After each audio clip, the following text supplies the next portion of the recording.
But if you want change, then you have to tell the brain to change. And how do you tell the brain to change? You have to consciously gravitate towards the change that you seek. And if that change doesn't happen internally inside of you, then even the brain can't help you. A growing health, wellness, and leadership podcast designed for you to become your most empowered self. Great day, amazing humans. Welcome to the Empowered in My Skin podcast, where our mission is to help 1 billion people in this world think in more empowering ways. Empowered humans empower humans. So you are the right spot to become a lead domino for empowerment today. So let the show begin.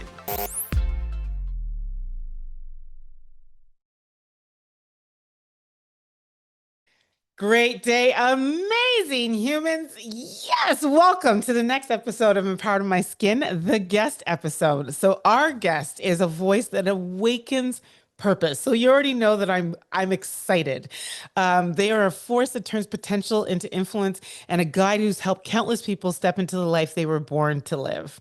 From best-selling books to a TEDx talk that's changed lives, from the lecture hall to the world stage, this guest is on a mission to raise leaders whose impact will echo for generations. So this is Power in Motion. So please join me in a gigantic, massive podcast welcome for the incomparable, the amazing, the purposeful Dr. Samuel Ekundayo. Thank you so much, Nkechi. Thank you so much. It's a joy to be here. I love your energy. In fact, if there's anything that I can hold on to in terms of what to remember you for, it is your great energy. And your energy fills the room. And it's a joy to be here with you again on your podcast. I am excited. Let's go. Thank you. That was a great intro. Wow. I feel purposed already. Yes, let's go. My energy is actually part of my purpose. I used to, it's so funny. Just sidebar. I used to not recognize it as a gift or a weapon. You know what I mean? But I recognize it's actually what invites me into rooms. Like people hire me for that. And then I get to use that opportunity to use my voice to then share my message. And that's powerful. So as I start with every episode, my first question is, what has been your most empowering thought that you've had of the day so far? And just before you answer, context for all the listeners and viewers, because I know some of you are on YouTube right now or listening to this on audio, but he's in Auckland, New Zealand, yes. Auckland, New Zealand, yes. And I'm in the T dot. So that's Toronto for... so this is pretty awesome. I already asked him how tomorrow is going to be, and he said, because it's 11. It's a whole day ahead plus 4 hours or something. I was like, tell me, how's tomorrow already? Anyway, he says a very good day. So rest assured, if you're on the East Coast, tomorrow is guaranteed. Amen. Okay, so what has been your most empowering thought of the day so far? It's that if you don't change, nothing will change. Ooh. That has been something that just was big when I was having my shower this morning. If you don't change, nothing changes. Everything changes when you change. So let's stop expecting things to change, situations to change, other people to change, circumstances to change, the tomorrow to change, unless you change. So if you're looking for change, then you've got to be looking at the man in the mirror. Yes. Got to be looking at the man in the mirror, because nothing changes until you change. And I don't have all the stats, but I think change is the one thing that most people fear, right? And I always say Kyle Cease says it. They fear what they stand to lose versus what they stand. It's because they are so focused on what they stand to lose versus what they stand to gain. Yeah. But it's interesting because like if you actually look at the stats of us as human beings, like physically, the amount of change that we go through in a day, less alone a month, is quite astronomical, right? Life is built around change. Unfortunately for us, though, it takes intentionality to actually focus on the positive. Our brain is by default, my friend Dr. Nibore, the neurologist, would often say, our brain is by default designed to scan for threats. By default. So the brain is naturally not necessarily looking, in quote, for opportunities unless you make it look for it. So the brain is looking for danger so that it can protect you. So that's the way the brain was designed. However, the only way for you to allow your brain to actually empower you to actually look for opportunities to change, to make things happen for you, is when you become intentional in telling the brain, hey, stop scanning for threats. I'm not in danger. Now begin to do this other work instead. Otherwise, the brain runs on default, scanning for threats every single time. But if you want change, then you have to tell the brain to change. And how do you tell the brain to change? You have to consciously gravitate towards the change that you seek. And if that change doesn't happen internally inside of you, then even the brain can't help you. And that's usually what is that's the cog in the wheel of many people's progress, because they've not seen that, they've not realized rather that change is an intentional thing. It's not something you sit down and hope for. Change. You don't hope for change. Hope is not a strategy. You get to work and then you see things change.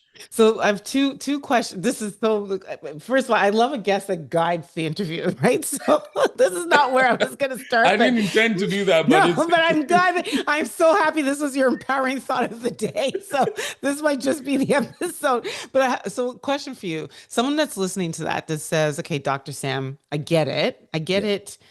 But like, there's so much, like, what can I latch onto as daily habit? Because I do believe your, like, it's in your routine, right? Like, and so your success is in your routine, your results are in your routine. And so what are some things that they say, Dr. Sam, give me like a couple of things I could start to do every day to start to wire my brain towards like change, like being, yeah. Number one thing is what you feed that brain. We all know that it is not, in the words of the Bible, it is not what comes out of you that corrupts you. It is what goes inside of you that corrupts you. That's what Jesus's word said. Jesus actually said that. It's not what, comes out of you that corrupts you. It is what goes inside of you that corrupts you. The same way, it is what goes inside of you that actually benefits you as well. So that means that if you want anything to change about you, then watch what goes inside of you. So many people wake up and the very first thing that they do is they consume social media, consume, the news of the day. Can I shock you? Many of those news, what we call breaking news, or all of those things, they are all negative. Yeah. And the more you feed yourself negative stuff, it's impossible to feed yourself with junk and expect to be healthy. It's just impossible. Like, it's amazing how some people expect some miracle to happen in life and they keep feeding themselves with junk and they hope that they will be healthy, they would lose weight, they'll be fit. No, it doesn't work that way. So what do? You change your diet. You change your diet, you change the things you listen to, you change the people that are speaking to you, you change the voices that are speaking to your life. I believe one of the most powerful forces that either propel us or rescind our growth are the voices that are speaking to our lives. If you're consistently listening to negative voices, you're not going anywhere. They will hold you back. They will keep you where you are. But if you would change the voices that speak into your life, because every voice speaking into you is an exchange of energy. Every time you hear someone's voice speaking into you, they're exchanging their energy with yours. So the more you allow them to continue to speak to you, they're exchanging whatever is their energy. So if they have negative energy, they're exchanging that for yours.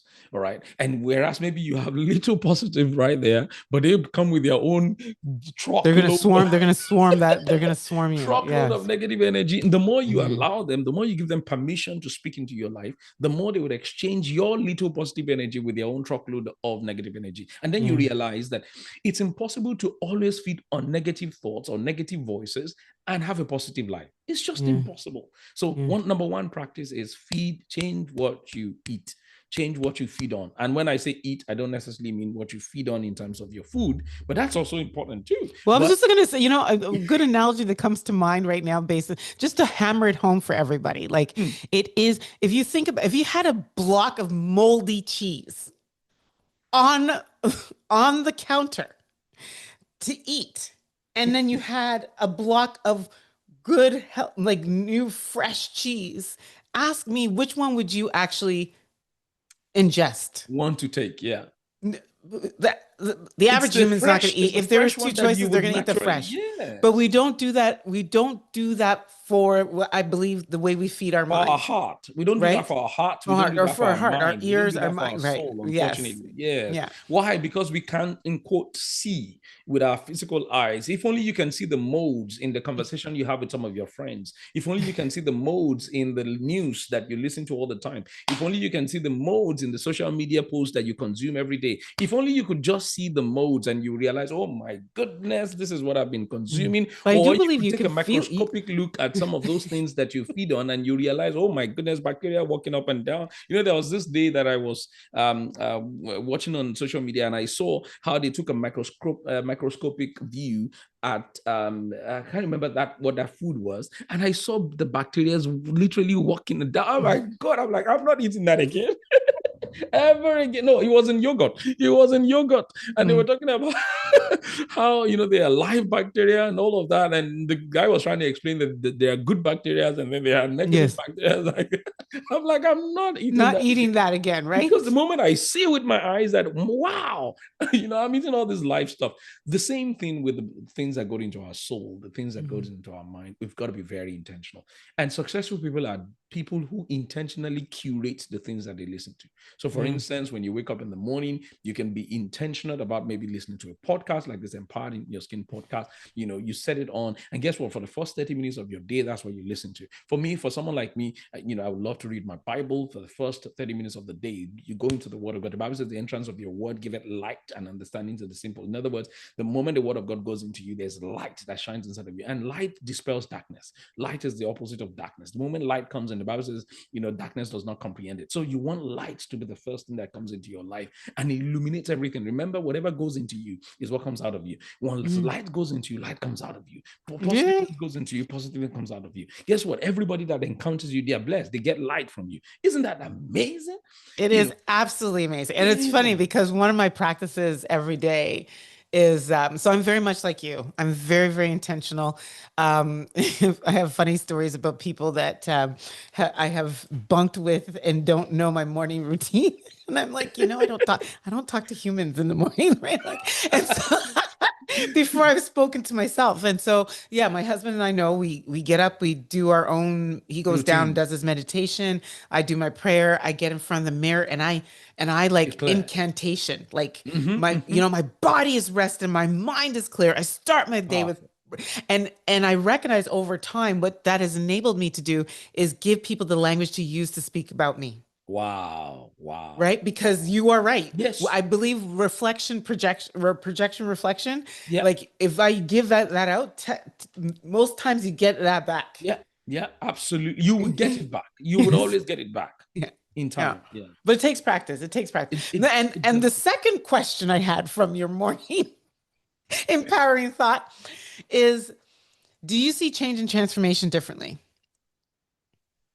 Do I see change in transformation? And transformation differently? Change and transformation, yes.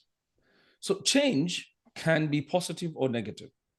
Transformation, on the other hand, is viewed as positive, is viewed as becoming who you were originally designed to be.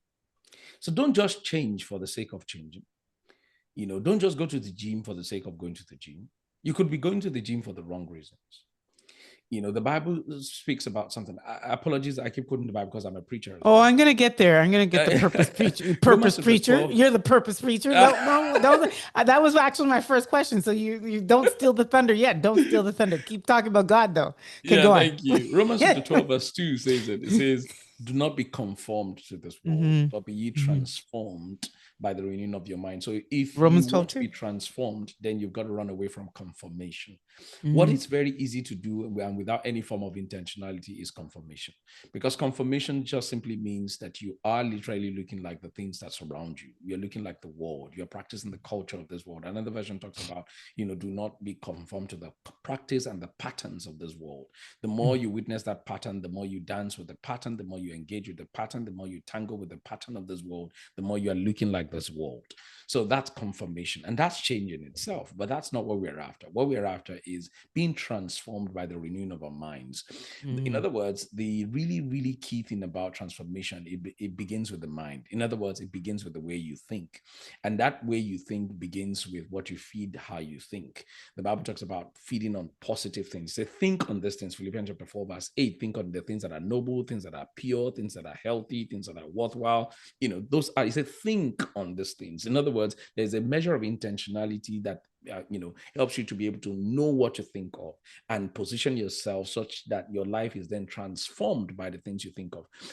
Your transformation is like looking in a mirror. The more you look in that mirror, the more you see who you're trying to become, and then the more you become it. The very same thing. Transformation is such that requires a lot of intentionality, but the goal is becoming who you're created to be. In the believer's world, or in Christendom, we say the goal is to look like Christ Jesus. In other words, that the image of Christ Jesus that you look at, the more of it that you be. We're already made in the image of God, but you cannot become that image of God until you keep looking at God and you keep feeding on his word. That's how we become it. Okay, so now you're ready to start the interview? Yeah, go ahead. Someone said about me, Nkechi, that when I start, I start. No, I'm glad. I'm ready. No, this is great. This is great. I took. I don't know how to go like this. You gave me the lane, and I just said, we're going. The gun's off. Let's go. So, for the first question that I really want to ask you is, so you're known quite fondly around the world as the purpose preacher. It's a truth in. And I'd love to start at the heart of it. So, what's your purpose story? And how did you discover it? And why has it become the message you've really dedicated your life to sharing? Thank you. The message of purpose for me is very personal because it is truly my life. I grew up in a very, very humble home. We were a bit poor. There were times we didn't have anything to eat growing up.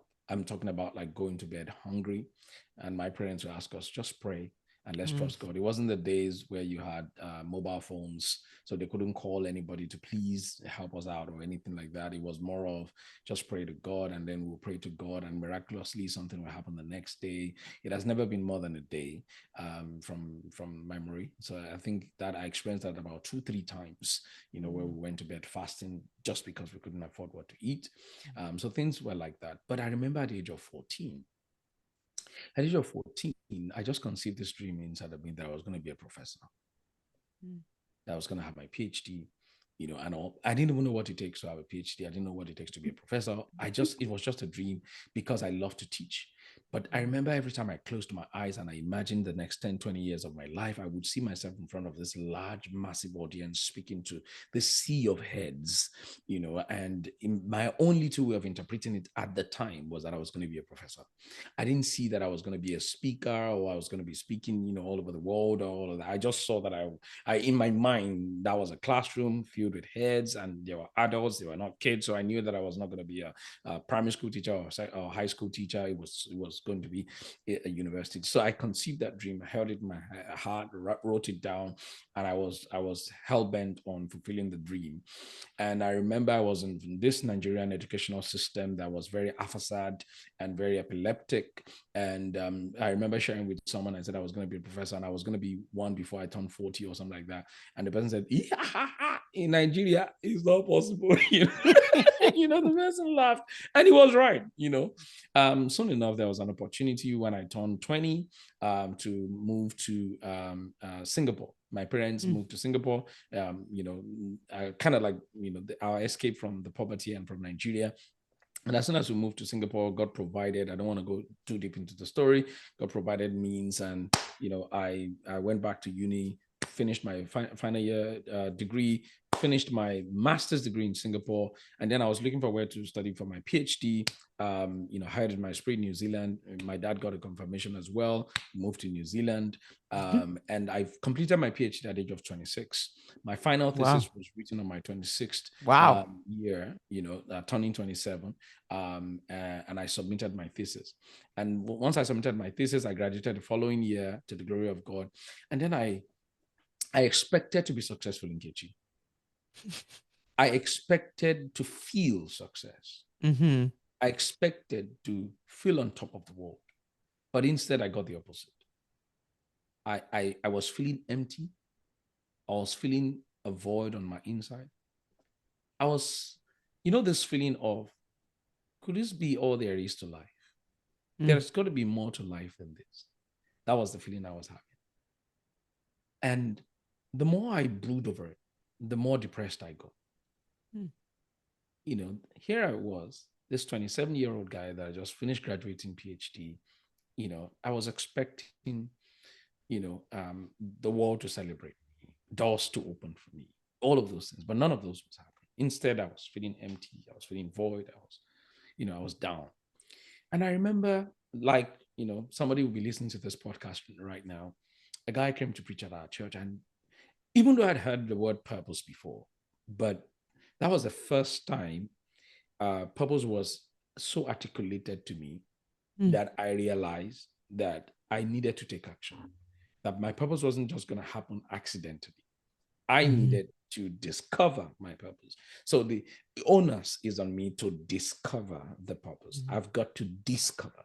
So previously I thought purpose I would just accidentally fall into purpose. And I hear many people come to my coaching classes and all of that tell me, oh, I've always thought that I would accidentally. So people have not been well taught that you don't accidentally fall into purpose. There's a level of consciousness that you have to take into discovering your purpose. So this preacher man, gave us the template to discover her purpose. So I did the same. I went on a 3 days retreat with God. I packed myself, left everything behind, and I was just praying. I was seeking God's face. This was December 2016, after about 3 years of that feeling of emptiness, and in the middle of all of that, I heard it in my spirit very, very clearly, confirmed with scriptures as well, that I've created you to help people discover their life's purpose. Nkechi, it was as though there was a light bulb that just lit up in my spirit. The emptiness disappeared. The void disappeared. It was as though I was a brand new person, like a newborn baby. It's like I was just being birthed and life has just begun. It's like I now understood what I'm supposed to do with my day, with my time, with my life, and every single day now had so much meaning. The very first thing I did with that information was to hire a coach who became a mentor to me at the time. The guy's in the US called Grant Baldwin. I hired this coach and told him, I said, hey, this is what I've heard about my purpose, that I'm supposed to speak, I'm supposed to teach, I'm supposed to coach, about the purpose. I'm supposed to write. Those are the 4 things: teach, coach, speak, write, about purpose, and to help other people discover their purpose. That was the purpose. That was the purpose of the purpose.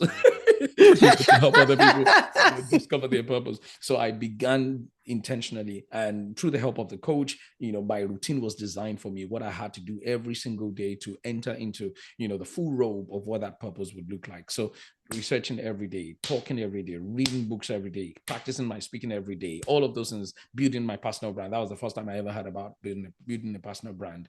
I'm talking about 2017 now. So I became intentional. One of the very first things I did was to start releasing videos every week, telling people about purpose. This is what your purpose is. This is how to discover your purpose. Purpose empowers you. These are the benefits of purpose. These are the pitfalls of purpose. Like every single week, for over 300 episodes, and that was it. Recently I celebrated my 40th birthday, and I was telling my wife, I said, I'm grateful. I'm so grateful because of the way I feel right now. I don't feel lost. I feel like I am in my purpose. I feel like I am aligned to, what God has created me to do. I don't feel confused. The future is so clear. I have so much clarity about the future. I don't feel overwhelmed. I don't feel depressed. I don't feel hopeless.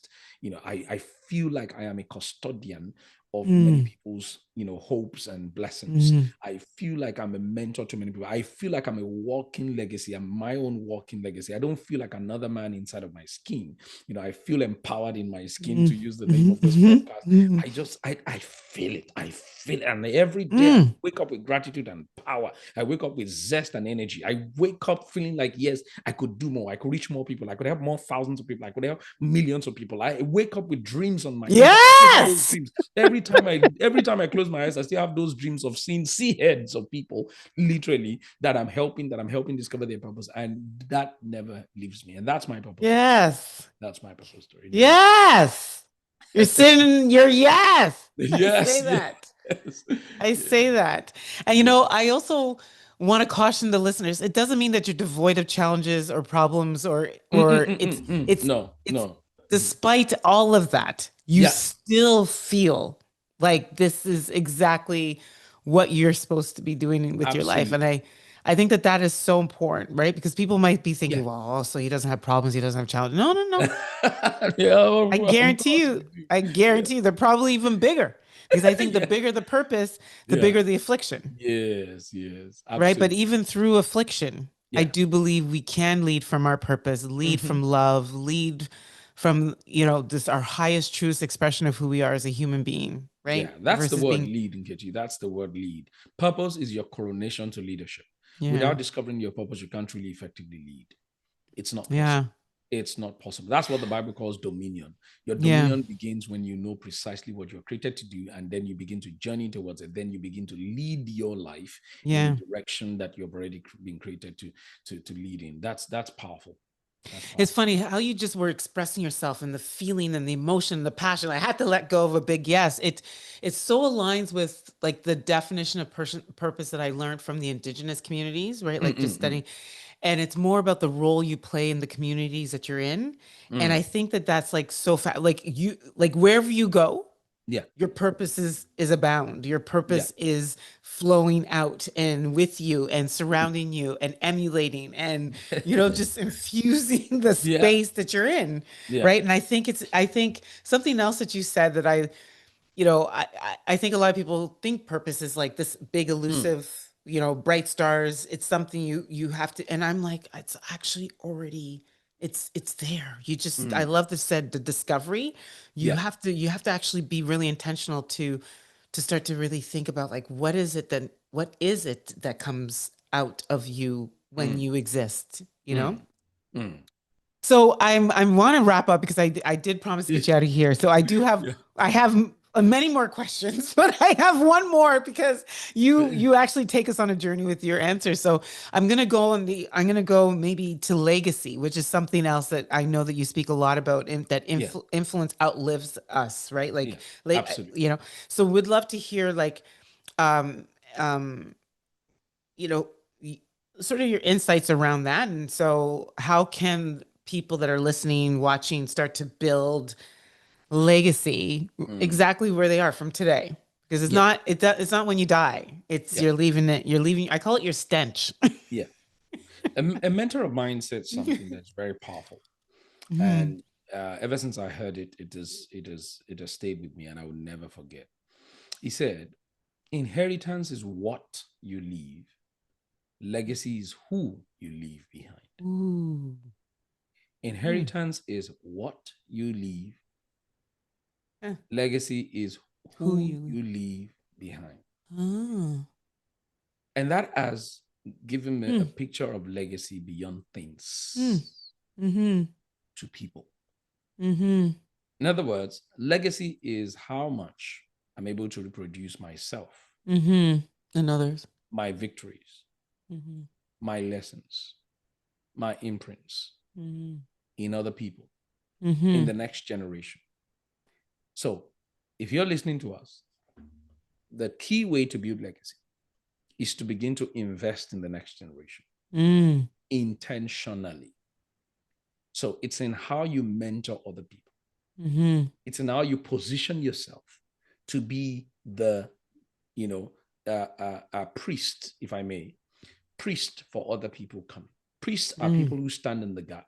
Priests are people who help people become who they're meant to be. Priests are people who take people's problems and petitions and help them provide solutions. So you become that priest for Mm. the next generation coming. So being intentional about that is legacy building. If you're not intentional about it, then you probably won't be building any legacy. So Mm. you've got to become intentional that in everything you're learning, including your failures and your successes, you are passing it on to the next generation. And you can Mhm. start with one person at a time. That young Mhm. lady in your church, that young lady in the community, that young guy in the community that you intentionally are bringing under your wings and you're speaking to them, you're charging them up, you're inspiring them, you're encouraging them, you're positioning yourself to be there to answer Mhm. their questions from time to time. They know that you're their mentor mentor, you know that you're mentoring them as well. Like it's an intentional relationship because you are reproducing yourself in that person's life. All right. And as you do that, what happens is that person also begins to journey towards becoming who they were created to be as well. And guess what? The imprints that you've put into their lives is never forgotten. Yeah. And even if you're long dead and gone, everything that you have invested into them begins to become what is touching the other generations after you and even after that person. Yeah, I love that. I love that. I really, really love that. Thank you. Wow. So, as I promised, I'm going to ask you, to take you through some rapid fire so we can start winding down this. I don't know. I might have to hit you up for a part 2 because I mean, we didn't even scratch the surface. I know we didn't even scratch the surface. Like, but I will say this. You left a lot already. Thank you. Yeah. Thank you. So when you think of someone who empowers and who inspires you, who comes first to mind? Miles Monroe, the late Dr. Miles Monroe. Oh my gosh, yeah. Oh yeah. I've read all his books, listening to all his messages. And I can never get tired because I reread them again and again and again. I think the latest one I picked back up was The Spirit of Leadership recently. Yeah, that's legacy. Yeah. Oh, that's he has left, because I don't even know when 2018. I don't even know when he died, right? I can't know, 2007. Yeah, it's wow. And there's so many people to talk about how he's changed their lives, and he's not even alive anymore. And he's still changing people's lives. Still changing the world. Yeah. That's legacy. What is a book what is a daily activity that helps you with your thrive? Oh, it's reading and listening to other people. Because I'm a speaker and my purpose is speaking about purpose and all of that. So I cannot go a day without listening to someone. Especially my mentors. There are people that I must listen to on a daily basis. So I line up. So when I go to the gym, I spend about an hour and a half in the gym. I listen to at least about 3 different sermons, podcasts, messages, and so on and so forth. Yeah. So that's we're very aligned, you and I. I will say this. I am older than you. And it's okay. So my legacy somehow has tinkled into your life somewhere. Amen. What is a book that has helped you with your thrive? So many books. And number one of them is In Pursuit of Purpose by the late Dr. Miles Monroe. The other one is The Purpose and Power of Authority by the late Dr. Miles Monroe. The Spirit of Leadership by the late Dr. Miles Monroe. Yes, that one I read. That one's good. Yes. Developing the Leader in You by John Maxwell. Another favorite one by John Bevere. X, Multiply Your God-Given Potential, is another one. X. There's another book I read by him, but I can't rember. I feel like it's called The Bait of Satan, maybe. That's The Bait of Satan. That was good. That was really good. Book.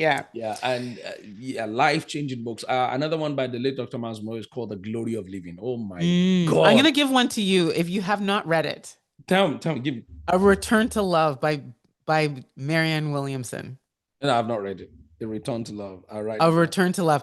And it's funny because I think it is I personally, I'm not the doctor, Sam, but I do believe why I say it, because I think it is really important in terms of lasting purpose. Because A Return to Love is on the premise that babies are born into love and we learn hate. And I think to truly discover your purpose, you have to eradicate the lies, the all the things that were implanted in you that are contrary to love, right? So the pain, the shame, the frustration, the anger, the resentment, the jealousy, the unforgiveness, you need to expose it to light. You talked about light, and you need to reframe it to a place to now learning it from a place of love, what happened to you, and reinsert it, because it's not about ejecting it and just letting it go. It's about reframing it and putting it back into you, because I think that is also a big part of your purpose, right? I agree. And then leading from a place of love. And so anyway, read that book. I'd love that quote. Did you say Marianne Williamson? Marianne Williamson. And the quote, you probably heard the quote, our deepest fear is not that we're inadequate. Our deepest fear is that we are powerful beyond measure. It comes from that book. Oh, is it? Yes. Wow, so it must be a classic then. It's a classic. Classic. Looking forward to reading. What is an app that helps you with your thrive? An app. I'm not very big on apps. In fact, I usually would just throw my phone away to Well, to how do you the listen to your to podcast and all podcast this? and all of that. Yeah. YouTube has been Okay, so my that's an app. yeah, well, yeah, YouTube is a big YouTube helps YouTube me is with a my big one. thrive. Yeah. Even when my phone is in focus mode, YouTube is always Yes, on YouTube helps focus you. from the focus mode. YouTube is my app. It's probably Yeah, the most used app on my phone. Yeah, absolutely, yeah. yeah. So what's as a the final of the rapid thrivers, what's one misconception that people have of you when they see you in your thrive? I think most people think I'm successful based on my career, and they don't realize I'm actually successful based on the purpose of God for my life. So Oh, many people think I'm successful because I'm a lecturer, because I already have a PhD, I'm a senior lecturer, one step more to becoming a professor. So most people think, oh yeah, that must be why he's successful. That must be why he's, some people even think that's my purpose in life. No. It's really about helping people discover their purpose. yeah. And that's what makes me thrive. I love that. So where do we find more of you online? SamuelEkundayo.com is my website. SamuelEkundayo.com. If you get on SamuelEkundayo.com, You'll see all the context. you Okay. see And most of the I'll things. definitely put all of that in the show However, if notes. somebody is listening to this and you're going, how do I discover my purpose? Dr. Sam, can you help me? We have a whole school. My wife and I, I've not mentioned my wife in this podcast at all. No. My wife, Dr. Blessing Ekundayo, she's my number one cheerleader, my everything. I call her my love song. Anyway, together. Okay, we're gonna have to bring you both on for a couples episode, but anyway, on purpose, on a purpose-driven relationship. Okay. Thank you. Together we run a school called the School of Purpose and Influence. We call it Spin University because God told us that it's going to be a university later on in the future. So we're naming it by faith, where we help people discover their purpose. We run a 15-week flagship course where we immersively help you discover the purpose of God for your life. Interestingly, we're in session now, so you can apply now, but you can join the waitlist. So if you go to spinuniversity.org, you can join the waitlist. I will definitely put that in the link as well. Yes, and you're gonna have to please introduce me to your wife because I'd love to interview her. All right, I'll do that. I have your number, so I love it. Please do. I'd love it. And I'm really serious. I'd love to talk to a purpose-driven couple. Oh, I think that would be a beautiful episode. Thank you. We'll make it happen. Okay. Another thing is my YouTube channel. So if you go to Samuel Ekundayo, just go to Samuel Ekundayo. Just type Samuel Ekundayo on YouTube. You find my channel. There are I think I've done over 700 videos. I was about to say about 1,000. There's a lot of stuff. Probably. Check it out. Check it out. Did I even have the numbers? Do I have the stats here? No, we just have like 31,000 followers on Instagram, 11,000 on LinkedIn, 10,000 on Facebook, 5,000, almost 6,000 followers on YouTube. You're going to get more from this podcast. So yes, check them out. Check them out. Thank you, Nkechi. Yeah, so that's it in a nutshell. That's it. And of course, when it's in person, come to Auckland, New Zealand.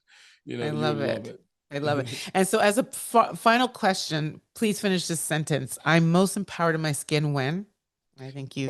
When I'm coaching people, when I'm speaking, when I'm writing about purpose. Oh my God. I